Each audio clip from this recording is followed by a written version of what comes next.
कक्षा 12 के स्टूडेंट हैं, अगर आप कक्षा 12 के स्टूडेंट हैं तो मैं आपसे हाथ जोड़ करके निवेदन करता हूं मेरे दोस्त, इन टॉपिक का आप तैयार कर लेना। आज आपको 50 ऐसे टॉपिक बताने वाला हूं फिजिक्स पर, है ना। इनको जरूर आप तैयार कर लेना। अगर मेरे बताए गए टॉपिक आपको तैयार है, मैं दावे के साथ कहता हूं दोस्तों प्लस, भाई मैं दावे के साथ कहता हूं आप 85 प्लस मतलब 85% से ऊपर फिजिक्स में ला सकते हो। बट 50 टॉपिक में जो बताऊंगा ना, इतना अगर आपका क्लियर है, तैयार है, इससे ऊपर अगर तैयार है तो भाई 90 के ऊपर जाते तो मतलब आप 85 इस वीडियो में 85% तो आप पार हो। लेकिन इन टॉपिक अगर आपका तैयार है, इसीलिए मैं कहता हूं हाथ जोड़ के निवेदन है, इस वीडियो को आप पूरा तैयार कर लो, पूरा देख लो मेरे दोस्त, नहीं नुकसान तो हो ही जाएगा। और कहीं ना कहीं टॉपिक अगर आपको तैयार है तो मैं दावे के साथ कह सकता हूं कि 85% अब की आप फोड़ोगे, मतलब 90 के आप ले जाओगे आसपास। तो मैं उन टॉपिक को बताने जा रहा हूं ना, पूरी किताब की निचोड़ है। टॉप 10 की क्वेश्चन, टॉप 10 की टिप्पणी, टॉप 10 की इंपॉर्टेंट क्वेश्चन, सारी चीजें, डेरिवेशन सवाल सब कुछ मिलेगा। टॉप के हैं दोस्तों। ये वीडियो आपके लिए बहुत ही यूजफुल है, मतलब आपको हॉर्लिक्स समझिए, ये टॉप 10 की वीडियो। अब बात करता हूँ भाई, परिभाषा भी है, टिप्पणी भी है, नियम भी है, डेरिवेशन भी है, सारी चीज इसी वीडियो में मिल जाएगी। कहीं नहीं भटकना यार, मेरे चैनल पर आइए, सब्सक्राइब कर लीजिए, क्योंकि मैं ऐसी वीडियो डालता रहता हूँ। आपको भटकने की जरूरत नहीं है, भटकना है ही नहीं। पहला नंबर क्या है, विद्युत आवेश किसे कहते हैं, मतलब इस पर परिभाषा आएगा, आपको तैयार है तो बताना। दूसरा नंबर क्या है, रेखीय आवेश घनत्व पर आपका परिभाषा आता है, याद कर लीजिए। तीसरा नंबर क्या है, एक कूलाम आवेश में कितने इलेक्ट्रॉन होते हैं, ये दोस्तों सवाल है, ठीक। इस वीडियो में मैं कुछ नहीं बताऊंगा, केवल इंपॉर्टेंट क्वेश्चन बताऊंगा, अलग से मैं वीडियो ला सकता हूँ अगर आप कहते हो।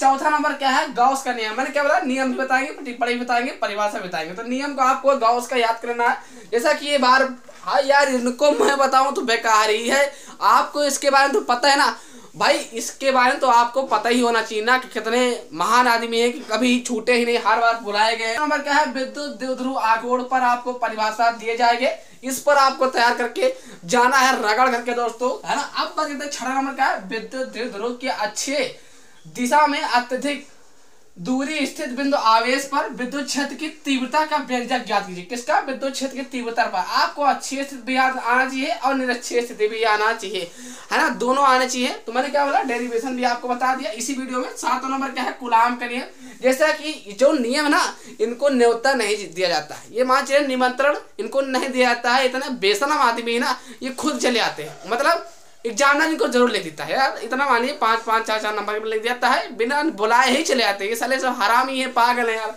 है ना। इसीलिए कूलाम का नियम याद करके जाना मेरे दोस्त, ओम का नियम याद करके जाना मेरे दोस्त, बुरा मत मानना, याद कर लेना। किरचॉफ का नियम टॉप 10 के है, बाप बन चुके हैं, इन्होंने भी रिकॉर्ड तोड़ रहे हैं धीरे धीरे, बिना बुलाए जा रहे हैं साले सब भंगी है, ठीक। अब बात करते हैं 8वां नंबर।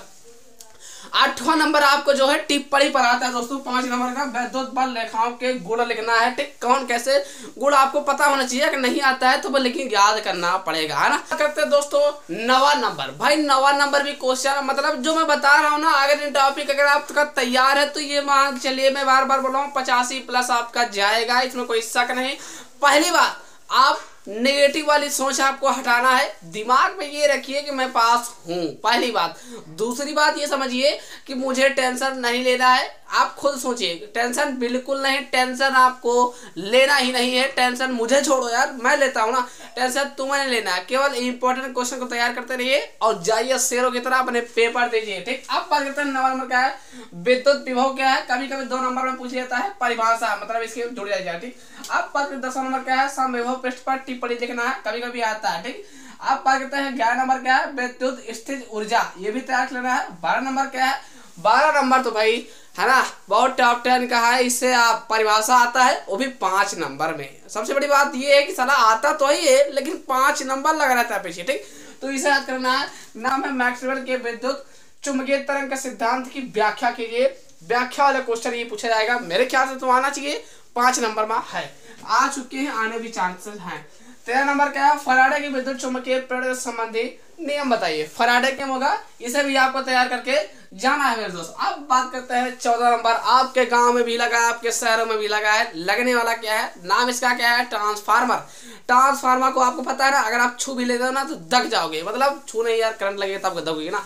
तो ट्रांसफार्मर की रचना तथा कार्यविधि को वर्णन कीजिए। इसमें पट्टलित लोह क्रोड का क्या महत्व है, इसका क्या उच्चाई अपचाई, इसी में सब समझाना है। कार्यविधि मतलब आपको इसका बनाना आना चाहिए, अगर आप नहीं बनाते ना, प्रयास करते रहोगे, सारी चीजें अभ्यास से होती है। 15 नंबर क्या है, स्थित विद्युत में गॉस की प्रमेय क्या है, निगमन कीजिए। क्या मैंने बोला, डेरिवेशन भी आ गया, निगमन करना है ना। 8 नंबर का प्रश्न है, पहले एक दूसरे लेसन से। गॉस का प्रमेय तो आता ही है, इसके साथ ये भी पूछा जाता है कि इनके सूत्र को निगमित कीजिए, और भी ये क्वेश्चन टॉप 10 में गिना गया है। ठीक, आप बात करते हैं 16 नंबर क्या है, समांतर प्रेरक संधारित्र की धारिता के लिए व्यंजक का निगमन कीजिए। मेरे दोस्त फिर से निवेदन है, ये क्वेश्चन आप जरूर तैयार करके जाना है, ये 2 क्वेश्चन जरूर, क्योंकि गॉस का प्रमेय और समांतर प्रेरक संधारित्र का धारिता, मुझे आशा है कि आप लोग तैयार करे होंगे।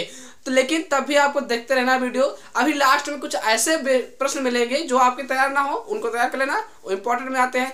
तो आप बात करते हैं, ये भी याद होना चाहिए। 18 नंबर क्या है, संधारित्र का श्रेणीक्रम तथा समांतर क्रम, समझ गए ना, श्रेणी क्रम भी और समांतर क्रम दोनों याद होना चाहिए, भले ही सिलेबस में हो लेकिन आता होना चाहिए। 19 नंबर क्या है, ओम का नियम, कामा किरचॉफ का नियम, कामा अनुगमन वेग, कामा धारा घनत्व, इस सब पर आपका टिप्पणी पूछा जाएगा। ठीक, अब बात करते हैं 20 नंबर, व्हीटस्टोन सेतु का सिद्धांत क्या है। 21 नंबर क्या है, चुंबकीय क्षेत्र क्या है, इस पर आपको परिभाषा पूछा जाएगा।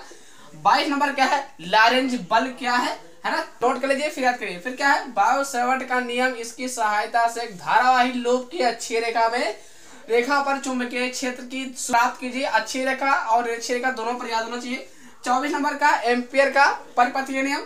27 नंबर क्या है, चुंबकत्व का परमाणुवीय मॉडल, इस पर भी आपका टिप्पणी पूछा जाता है। अब बात करते हैं दोस्तों 28 नंबर क्वेश्चन क्या है, जैसा कि टॉप ये भी है, गैल्वेनोमीटर है ना। 29 नंबर क्या है, चुंबकीय फ्लक्स और विभव। भाई पता है गैल्वेनोमीटर भाई कठिन तो है, लेकिन करना क्या है भाई, देखिए पढ़ना तो पड़ेगा, ठीक, पिघलना तो पड़ेगा, लड़कियों के पीछे नहीं, पढ़ाई के पीछे, ठीक, नहीं गलत तो सब समझे आते हो, होशियार बहुत हो तुम लोग, ठीक। इसीलिए देखो भाई मेहनत करना पड़ेगा। गरीब बच्चों का एक ही हथियार होता है, केवल शिक्षा, बाकी और कुछ नहीं होता है मेरे दोस्त। आप कोई जरूरी नहीं कि आप बिजनेसमैन है, आपके पिताजी या आपके पास बहुत सरकारी नौकरियां, पैसा आता जाता है भाई, अगर किसी किसी को, लेकिन हर बच्चों के लिए नहीं बोल रहा हूँ, लेकिन ये बात तो तय है कि भाई गरीब आदमी के पास एक ही रास्ता होता है, वो है क्या, शिक्षा, है ना। इसी एक ही इसका हथियार होता है, इसीलिए मेहनत करते रहिए, लगन से पढ़िए। देखो पढ़ाई है आपका एक ही काम है, अगर आप पढ़ाने को अगर आपको दिया जाता है, अगर वो भी सही नहीं पढ़ते हो तो आपके पास क्या रह गया, ठीक। मतलब जो काम करो ना यार सही से करो, नहीं तो ना करो, मेरे कहने मतलब ये है, ठीक।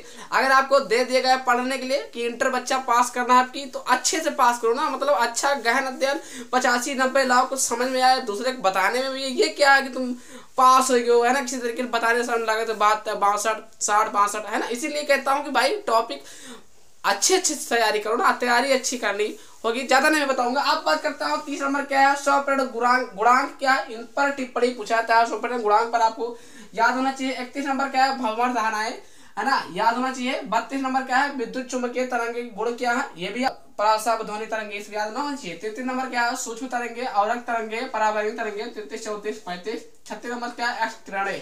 ये सब दोस्तों क्या है आपका पता है, ये आपका टिप्पणी में पूछा जाएगा, ठीक, मात्र 5 नंबर में, है ना। अगर आप इसे नहीं भी तैयार करवाते हैं ना तो कोई दिक्कत नहीं, लेकिन नेत्र की संरचना तैयार कर लेना। 37 नंबर नेत्र की संरचना क्या है। 38 नंबर जैसा कि बहुत ही कठिन है, लेकिन 8 नंबर आपके हाथ में है, और आपको पता है कि एक एक नंबर आपके लिए बहुत ही है, क्या है, खगोलीय दूरदर्शी। इस किसे कहते हैं, पहली बात यह याद होना चाहिए। दूसरी बात, इनके सूत्र को आपको निगमित करना है किसी भी तरीके से, आपको चाहे रट लो चाहे दिन रात एक कर दो, लेकिन मेरे दोस्त आपसे हाथ जोड़ निवेदन है, खगोलीय दूरदर्शी। और बात करते हैं दोस्तों 39 नंबर क्या लिखा है, संपर्क में रखे लेंसों की फोकस दूरी के लिए आपको सूत्र याद करना होगा, जैसा कि आप जानते होंगे इस सूत्र को याद करना है। 40 नंबर क्या है, लेंस का सूत्र स्थापित कीजिए। लेंस का सूत्र पता होगा ना, कैसे सूत्र है, 1/f बराबर 1/v माइनस 1/u, इसको स्थापित करना है। एक और आता है 1/f बराबर 1/f1 प्लस 1/f2, ये क्या है, दो संपर्क में रखे लेंसों के लिए सूत्र है, जैसा कि पहला।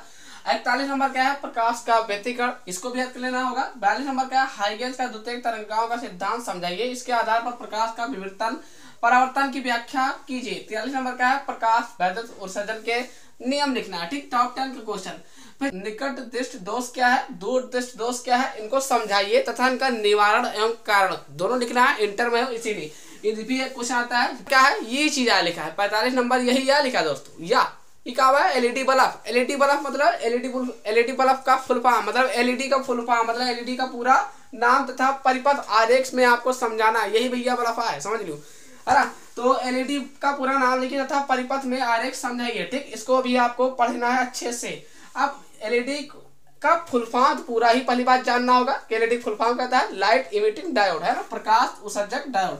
46 नंबर का है, पीएन संधि डायोड के लिए अग्रदर्शक तथा पश्चदर्शक अवस्था में परिपथ आरेख बनाइए। ये टॉप 10 का है, आखिरी लास्ट लेसन का है। ठीक भाई, ये जरूर याद करना मेरे दोस्त, कौन, पीएन संधि डायोड। 47 नंबर का है, धारा घनत्व जैसे आप क्या समझते हैं, इसका मात्रक एमकेएस पत्र में लिखिए। 48 नंबर का है, फ्लेमिंग के दाएं हाथ का नियम मतलब फ्लेमिंग के दाएं हाथ का नियम एवं बाएं हाथ का नियम दोनों का आपको समझाना है, मतलब नियम को समझाना। अब आखिर 49 नंबर क्या, प्रकाश के विवर्तन से आप क्या समझते हैं, एक पतली झिर्री से प्रकाश के विवर्तन के कारण प्राप्त विवर्तन प्रारूप की व्याख्या कीजिए, ये भी इंपॉर्टेंट है ना। अब 50 नंबर क्या, सबसे लास्ट वाला, दो समांतर धारावाही चालक के बीच लगने वाला बल के लिए सूत्र स्थापित किया जाए, क्या याद करना, सूत्र स्थापित कीजिए, इसके आधार पर विद्युत धारा की मात्रा के एम्पीयर की परिभाषा दीजिए। ठीक, परिभाषा भी देना है, सूत्र भी स्थापित करना है, यही F/L बराबर U0/4/2I1I2/R, यही सूत्र आपको निगमित करना है, मतलब आपको डेरिवेशन है। तो किस विषय का इंपॉर्टेंट क्वेश्चन चाहिए प्लीज कमेंट बॉक्स में आपको लिखना है, एंड चैनल को सब्सक्राइब करना है, क्योंकि मैं हमेशा डालता रहता हूँ इंपॉर्टेंट न्यूमेरिकल इंपॉर्टेंट वीडियो। आशा को आपको किसी भी विषय में दिक्कत होती है, चाहे फिजिक्स हो, चाहे केमिस्ट्री हो, चाहे मैथ हो, चाहे बायो हो, चाहे आपका इंग्लिश हो, चाहे हिंदी हो, किसी भी विषय में आपको दिक्कत होती है तो आप कमेंट सेक्शन में कमेंट करके लिख सकते हैं।